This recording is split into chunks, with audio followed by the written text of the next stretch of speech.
अब ये इमेज वाला एरिया, इसके अंदर मैंने जाके इमेज लगाया, सोर्स दी, इमेजेस के अंदर hi.jpg, सेव, ये इमेज मैंने यहाँ लगा दी और सेव करके जब मैंने इसको रिफ्रेश किया तो इमेज यहाँ आ गई। ठीक है, कोई प्रॉब्लम?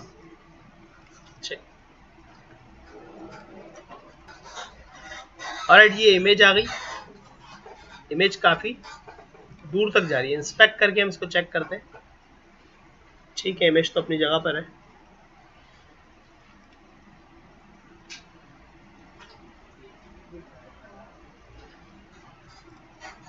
अच्छा, इसे यहाँ नहीं आना चाहिए था एक्चुअली ना।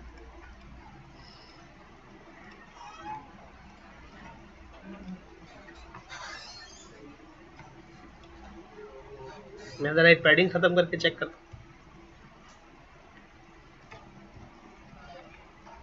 इमेज यहाँ क्यों आ रही है?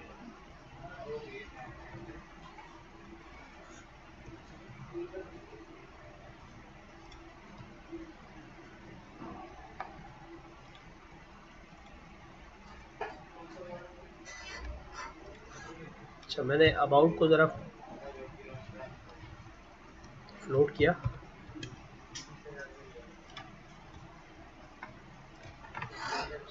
ठीक है, फ्लोटिंग की वजह से इशू आ रहा था कि भाई वो फ्लोट जो आपका ऊपर का नेविगेशन है वो फ्लोट हुआ हुआ है, वो उसको जगह नहीं दे रहा था। ठीक है, तो मैंने इस वाले अबाउट को भी फ्लोट किया और अपने रिसेंट को भी मैं फ्लोट कर देता हूँ ताकि वो अपनी जगह पर आए। ठीक है भाई, कोई इशू? अब आ जाते हैं इसकी इमेज की तरफ।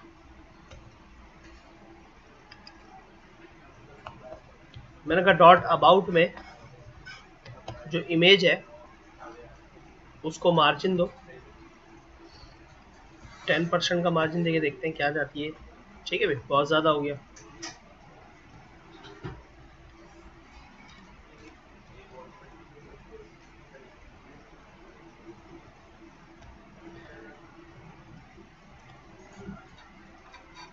अच्छा नहीं, ऑलरेडी है मार्जिन, सॉरी, मैं वो ग्रीन कलर देख के कंफ्यूज हो रहा हूँ, बिल्कुल सही लगी हुई है। ठीक है, सिर्फ थोड़ा टॉप से सही करना है। टॉप से हमने दे दिया 3%, विच इज वेरी मच 1.5। सही नहीं है, बिल्कुल ठीक है। अच्छा, इसके अंदर अब आपको अबाउट के टेक्स्ट में लिखना है एक H1,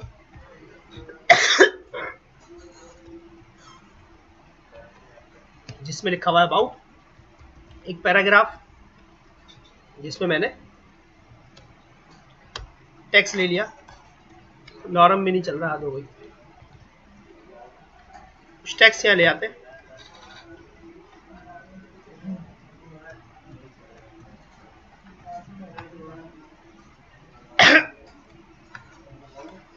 आप टेक्स्ट यहाँ से ले सकते हैं, डायरेक्ट वेबसाइट पे जाके लॉरम सर्च कर लें तो आपको टेक्स्ट मिल जाता है।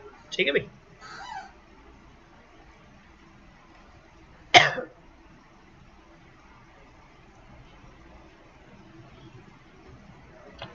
जितना भी टेक्स्ट आपको सूट करे वो यहाँ पर पेस्ट कर लें आप। अब ये टेक्स्ट का जा रहा है नीचे क्योंकि फ्लोटिंग सेट नहीं है, तो इमेज को भी मैंने फ्लोट कराया।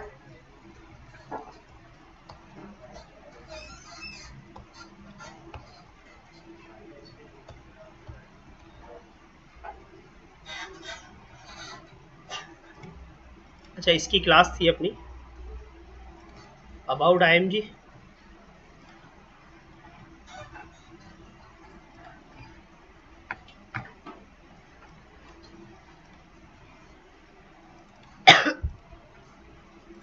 और एक और था टेक्स्ट अबाउट।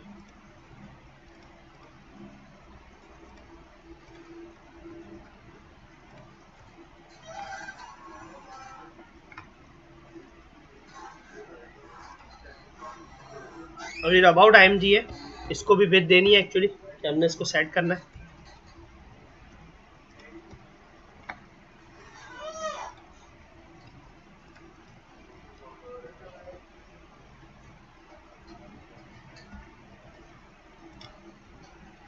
यार यार, एक फिर जीरो जरूर दबना होता है यहाँ पर।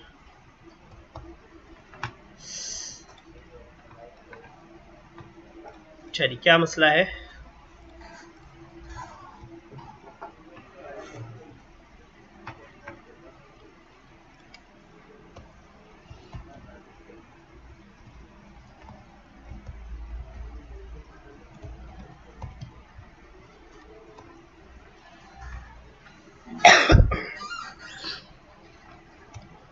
ये अलाउ क्यों नहीं कर रहा है इसको, टेक्स्ट को?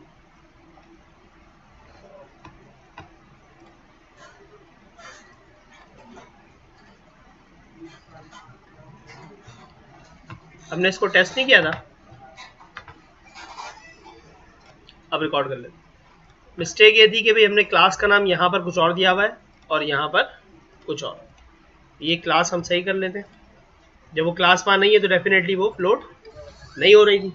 अब ये फ्लोट होगा और हमें जगह मिल जाएगी। ये देखें टेक्स्ट सही आ गया, ठीक है। तो हमारी सारी प्रॉब्लम सॉल्व होना शुरू हुई। अब हम टेक्स्ट को सही करते हैं, 50 की बजाय हम 80 ही करते हैं टेक्स्ट को, ठीक है भाई। ओके हो गया, ठीक है सर। अच्छा, अब हम क्या करते हैं कि हमें अभी जो अबाउट हमने बनाया है इसमें सिलसिला ये है कि ये बैकग्राउंड कलर दिए हुए थे हमने, ये हटाए थे। अब ये सेट करना, ये सेट कैसे होगा? हमारे टेम्पलेट के हिसाब से इनके ऊपर थोड़ा सा मार्जिन होना चाहिए, ठीक है। हम एक काम ये कर लेते हैं कि हम अबाउट को थोड़ा सा पैडिंग देते हैं, पहले देखते हैं कि क्या फर्क आता है, ठीक है। अबाउट को जैसे हमने पैडिंग दिया तो ये थोड़ा सा सेट हुआ। अच्छा, आई डोंट थिंक कि इतना ज़्यादा करने की ज़रूरत है, सिर्फ टॉप से देते हैं, ये ठीक है। अब ये जो हमारा टेक्स्ट वाला है इसको हम थोड़ा सेट करते हैं। मैंने मार्जिन दिया लेफ्ट से,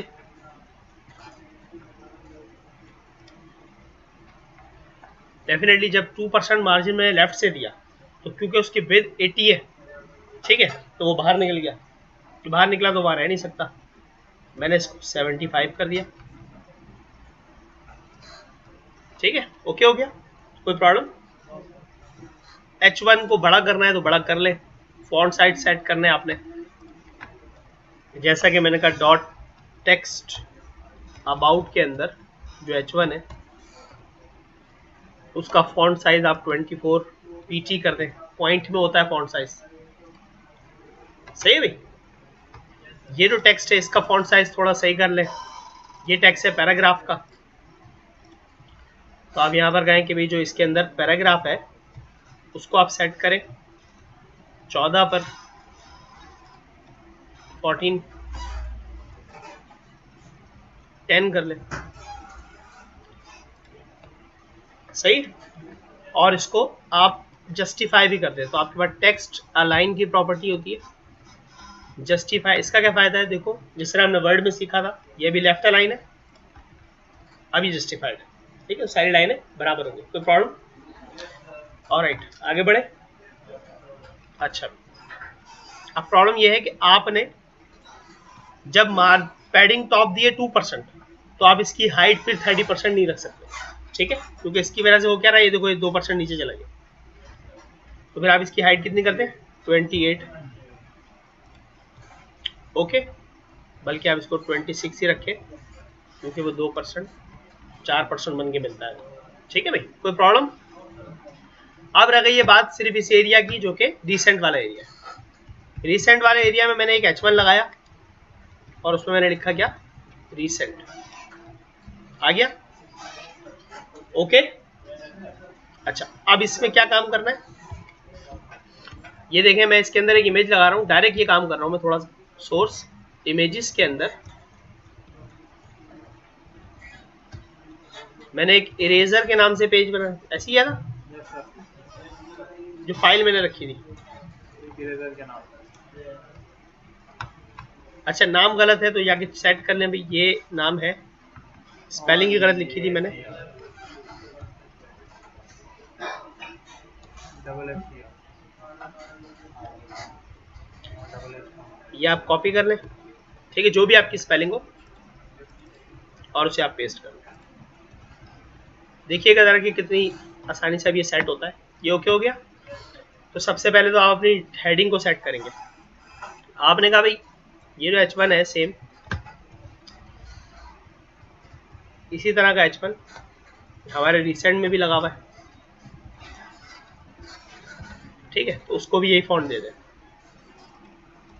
ओके हो गया, ठीक है।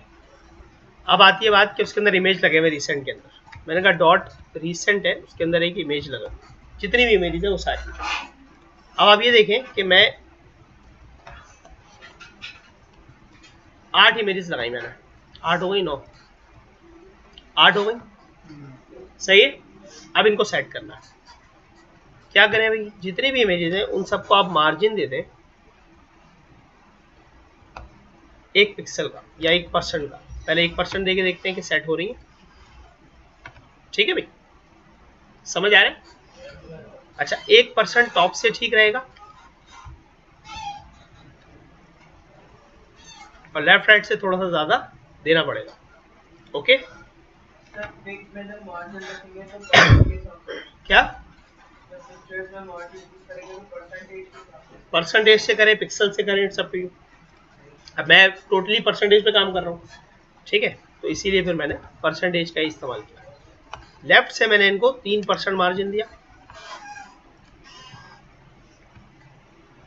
आई think they are almost set, ठीक है जी। अब मैं क्या करूंगा, अब रिसेंट का जो ब्लू कलर था वो हटा दूंगा। ये देखें,